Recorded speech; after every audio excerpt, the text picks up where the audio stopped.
Hey guys, welcome back to the greatest place for Chaos Zero Nightmare content. Today, we are going to go over which 4-star partner is right for your favorite 5-star units. All right, with that out of the way, let's jump right into it. So first off, we're going to start off with the Vanguard characters. These are what Chaos Zero Nightmare sort of regards as tanks. Although the two that we have in the game right now at the 5-star level both put out an incredible amount of damage if you're playing them well. And Kalipe, in fact, actually puts out way more damage just from her cards alone than she does any sort of defenses. So maybe that distinction doesn't mean so much. Keeping that in mind, let's go over who we want as a partner for her. So we've got two options at the 4-star level. We have Rachel, aka Hamburger Girl, and she has the passive that increases shield gain, which, to be honest, Kalipe doesn't really get too much value out of. She's not generating too many shields. She's mostly defending you by making sure things are dead. She does have some on her Vulture launch as well as some of her other cards, but honestly, it feels like that part of the passive doesn't really become significant. However, when she gains shield, she gets a 20% chance to gain counterattack, and Kalipe does not really have sources of counterattack in her base kit. So if you want her to be doing counterattacks, you either have to be using a source that's external, like Rachel, or a piece of chaos gear. But even so, Rachel, it's 20% chance when you gain shield, which, as I just said, it's not super frequently that you're gaining shield, and she doesn't really have any like synergy with counterattacks other than that they scale off of her defense stat. However, the 100% shield and draw one card from the EP skill, the ego skill that only costs 2 EP, really, really clutch. That I think is one of my favorite ego skills from a partner in the game right now, just because of how versatile it is. If you don't like your hand, it's bricked a little bit, you just spend a couple ego points, boom, you have another option. Oh, they're doing a little bit too much damage for your liking, spend too much ego points, boom, you've got a decent sized shield. It's just fantastic ego skill, and I think really lifts Rachel up despite the kind of lackluster passive. Wilhelmina, on the other hand, almost a completely opposite story, at least in my opinion. So she's got a passive to increase the assigned combatant's defense by 12%. That's great for Kalipe. Everything she wants to do is based on defense. So it's just an across the board improvement. And Kalipe also spits out a decent amount of vulnerable with some of her epiphanies. So she actually gets to make use of that second part of the passive of when she's targeting a vulnerable enemy, she does 10% bonus like multiplier on the attack cards. That's pretty good. I'd say that's better than Rachel's passive for her. However, the tactical command ego skill also costs 2 EP, which is nice, but 2 morale and 1 fortitude, it really is just, I don't know. I've always been super whelmed by it. I don't really love it. I think I'd put Rachel on Kalipe on the strength of the ego skill alone. And Magna, it's a little bit more of a cut and dry case. So even though Magna both has greater access to counterattacks and to vulnerability than Kalipe does, making both of these passives have greater uptime or, more benefit because she's also gaining a lot more shields. The thing is that the passive on Wilhelmina, the second part, it only works for defense based damage of attack cards. And most of the damage you want to be doing with Magna is in the form of counterattacks. And that is not going to get improved. And so with the not increased effect, but better passive relative effect of Rachel combined with the much better ego skill, it's another easy pick for Rachel, which means you're probably going to want to have at least 2 Rachels before you start doing the ego manifestations so that you can put them on both if you have both. That'd be my recommendation anyway. Now let's move on to the strikers. We've got 3 in the game right now. We've got Haru, Mei Lin, and Rin. So Haru is our she's the current rate up striker. And so she's actually got the current rate up 5-star partner, although obviously we're not going to be talking about her in this 4-star partner showcase. Instead, we get to talk about Lillian and Ritoshka. Ritoshka, 1 turn, gain 3 morale. That's really, really good if you have a lot of small multi-hit cards, which is the opposite of Haru. Haru has high AP cost, really big multiplier, single hits. So passive, kind of a little bit of a bust. Or I mean the active, the ego skill is a little bit of a bust.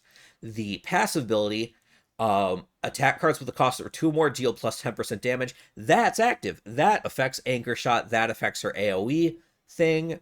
That affects a lot of her attacks. Great. Again, the total cost boost based on this second part of the passive, really, really good. In fact, it's so good that they mirrored it for the ego skill for her signature partners. So you know that it's, something that you're going to have probably capped out. So that part of Ritoshka, quite good for Haru. Lillian, she's got a 3 ego point skill, which little bit expensive. I like having the 2 ego point skills because it's just easier to cycle through to get to a combatant skill if I need to, or to do it clutch after I've already used a combatant ego skill. It's just not as flexible. But this one actually does damage. It can, finish off enemies if you have that little bit left. And it draws an attack card from the assigned combatant with a cost of less than or equal to 1. That's not going to pull any of Haru's cards that you really want to see. So honestly, both of the ego skills, pretty meh. However, this passive cost 1 or less, deals plus 10% damage. Skill cards, plus 10 attack for a turn. That one, it's a little bit useful. You get damage after using Haru's anchor pointer to find her anchor shot card. But I think with how useless the ego skill is, or at least the drawing part of the ego skill, and the top part of the passive being a bust, Ritoshka, for me, is the clear winner here. Mei Lin, on the other hand, wants to spam out 1 cost and 0 cost attacks. She is getting full value of the ego skill from Lillian, as well as that top part of the passive. She doesn't have as many skill cards. She does have some really good ones, like her Unity of Offense and Defense that draws out the basic cards and makes them pretty much free. So that part is pretty good.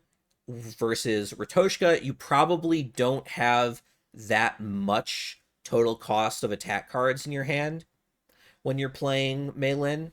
So Lillian, easy pick. And then Rin, most of her attacks are 1 cost. She has a basic attack that's 2 cost. And I think depending on epiphanies, you might increase some of them to 2 cost. So I'd say it's honestly fairly situational whether you want to go for Ritoshka or Lillian. It's going to depend on your save data. I'd say, though, most of the save data, and especially like the base deck, Lillian is going to have the much higher value. All right, and then moving on to the Rangers, we've got Hugo and Veronica. So Hugo, he does a lot of extra attacks based on targeted attacks that your team uses and builds up stacks from skill uses. And he's got 2 options, Daisy and Rosaria. Daisy, you get shield, 180% shield for 2 EP. honestly pretty good. And morale, also pretty good for someone like Hugo, who both has multi-hit attack cards, as well as the ability to push out multiple extra follow-up attacks in the same turn. The additional attack damage, I'm pretty sure that means extra attack damage, and that's a good portion of Hugo's damage, so that's great. We like to see that. When the assigned combatant draws for the first time using ability, 20% chance to gain morale.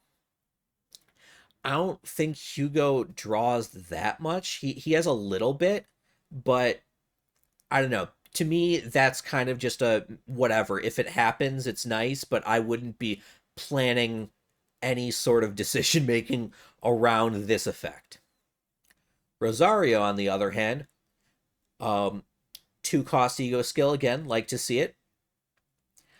Draw an enhance card, in this case, an upgrade card. If there are no upgrade cards, draw 1 card. Assigned additional attack damage increased by 10. Again, it's the same as Daisy, so really that part is not going to factor into which one you pick. It's going to be the ego skill in the second part.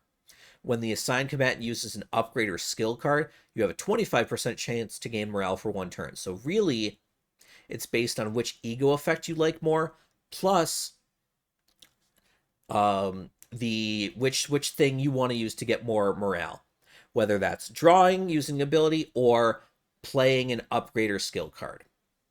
Now, here's the thing. Almost all of the cards that draw are skill cards. So pretty much any time you would trigger the second passive here, you'd also be triggering it here, except this one has a higher base chance and it can happen multiple times a turn versus Daisy, who's just 1. So I'd say for almost any character, unless you have automatic card draw built into the kit, Rosaria is going to have the better passive. However, the ego skill, 180 shield, pretty nice. 1 morale, not bad. And I'd say for that alone, I might pick Daisy for Hugo just because having that panic button is really, really nice. And honestly, Hugo can have upgrade cards in his deck. But he normally doesn't really have that many, so this ego skill, I don't know.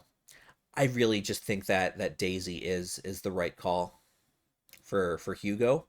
Veronica, however, has tons and tons of upgrade cards. You definitely want to be using this passive because you are going to be playing tons of upgrades in addition to the skills that she has that draw cards, which she has multiple. So she might actually run into the problem where Daisy can't use that second effect because she's drawing multiple times in a turn.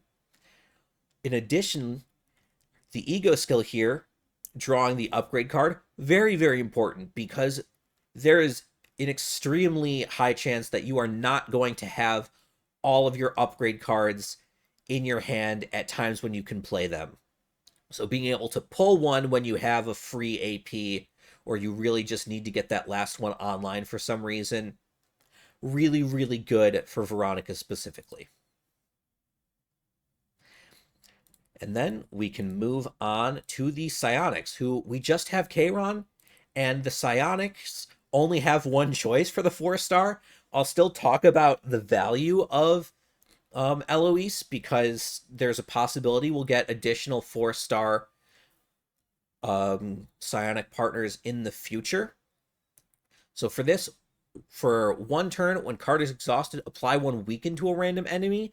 I don't like the fact that it's not controllable, and weaken already is kind of not that big of an effect. You are exhausting cards plenty. You've got your futility cards that Kayron's generating that you're exhausting, plus if you're playing him with a partner who's also exhausting lots of cards, which you typically are, whether that's Tressa or Leia or someone else, you're going to be exhausting plenty of cards and spitting out plenty of weakens. It's just whether spitting out those weakens is actually worth 3 ego points. In my opinion, it rarely is. The attack card damage increase, however, great, especially for some of the multi-hit epiphanies that Kayron can get. That can be a really big boost. And you are definitely going to be exhausting cards and gaining status ailment cards all the time with Kayron.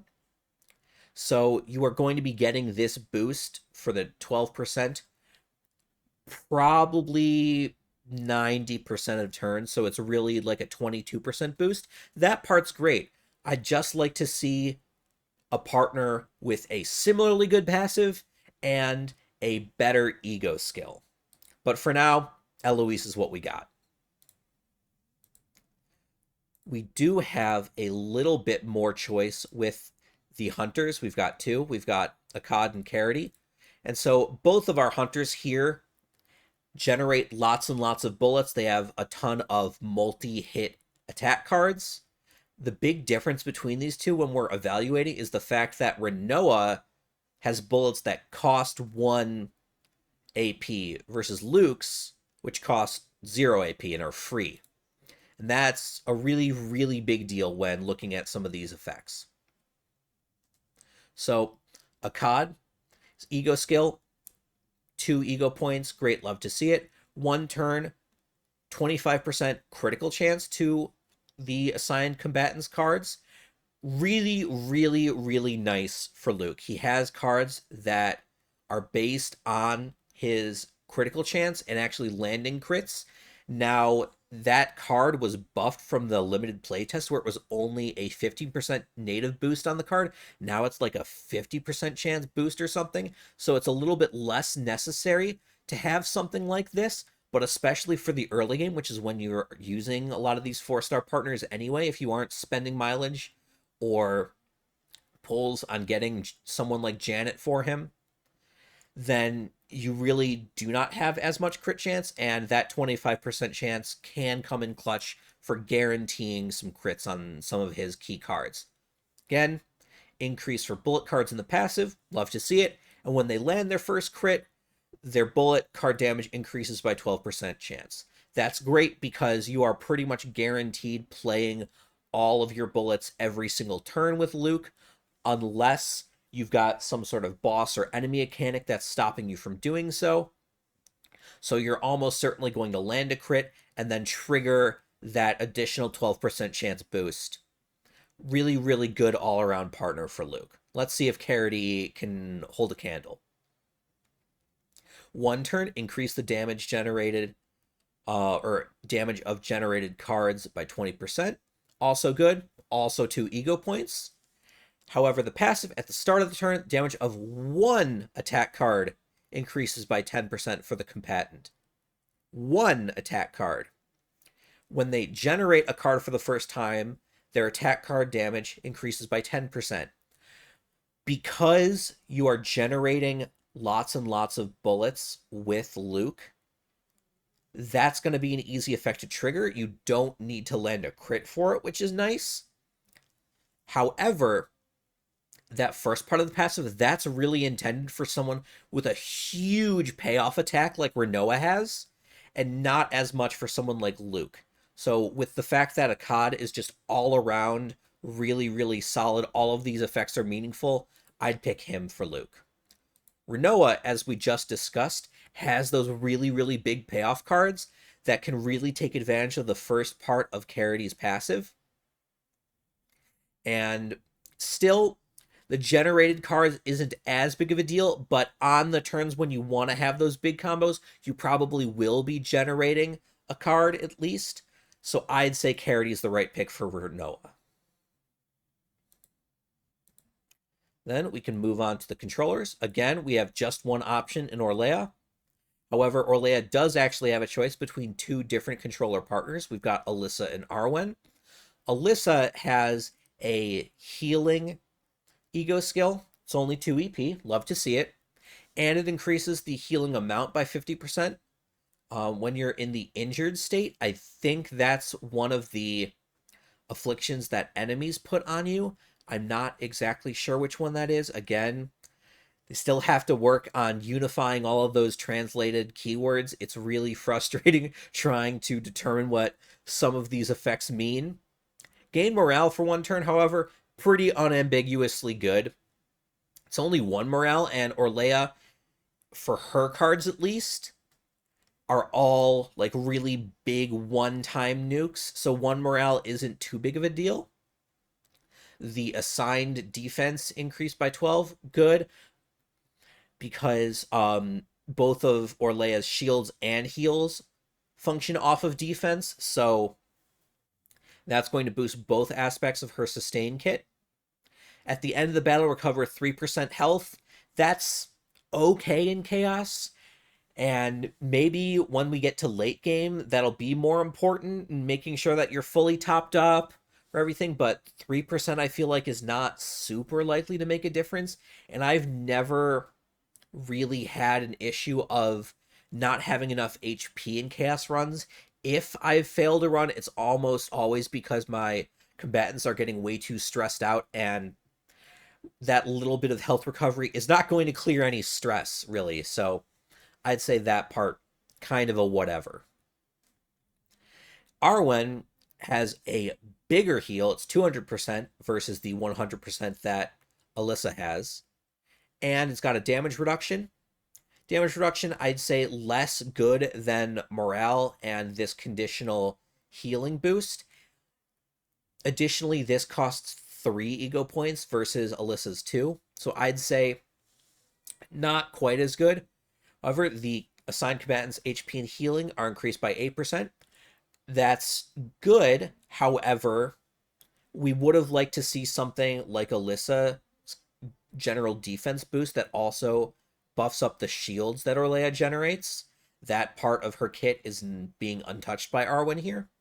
However, we do get this Ponopoko's Cheer equal to the number of enemies with attack intentions, and that's going to reduce incoming damage by the number of stacks that you've generated.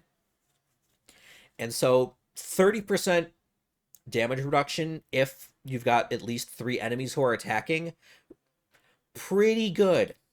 However, the thing is, the effect of it decreases as you go through the turn. So your first hit that you block, 30%. At least that's, I think, the way it worked in the playtest, is that it stacks that way. Like, it's a 30% decrease, then a 20%, then a 10%, then nothing. So on those turns when you're actually getting lots of cheer stacks and taking lots of attacks, it's not quite as effective as you might like it to be. So I'd say Arwen, just because you've got that slightly better effect. Actually, now that I'm thinking more about it, having any amount of decrease is good, plus the big heal, but it's more expensive of an ego point cost. I don't know. I think you really could go either way. These are both pretty equally mid for Orlea, if I'm being honest. It might come down to who you have higher ego manifestations for. I'd say, yeah, pick whichever one you find cuter. And that's all of the 4-star partners in the game. We kind of ended it on a little bit of a sour note there, but I do think there are some actual real winners in the 4-star partner pool. So hopefully this video helped me, or not helped me, hopefully it does help me get more views and subs. Hey, by the way, if you like the video, make sure you like and subscribe. And in the comments down below, let me know which of these 4-star partners you want to see turned into a combatant at a future date. For me personally, I really want to see the striker one. This lady, she looked kind of fierce. I liked that. Or I also liked the, I think it was, yeah, Rosaria is the one who has the security team. If they made like a minion-based character, similar to Orlea maybe, with like the little goons she has, that'd be kind of fun. Let me know what you guys think about those in the comments. But yeah, hopefully this helped you figure out what 4-star partners you want to focus your resources on and assign to all of these really cool 5-stars you're playing with that you definitely pulled and definitely didn't have to go to hard pity for. All right. Have a good rest of your day, guys. This is Koros signing off.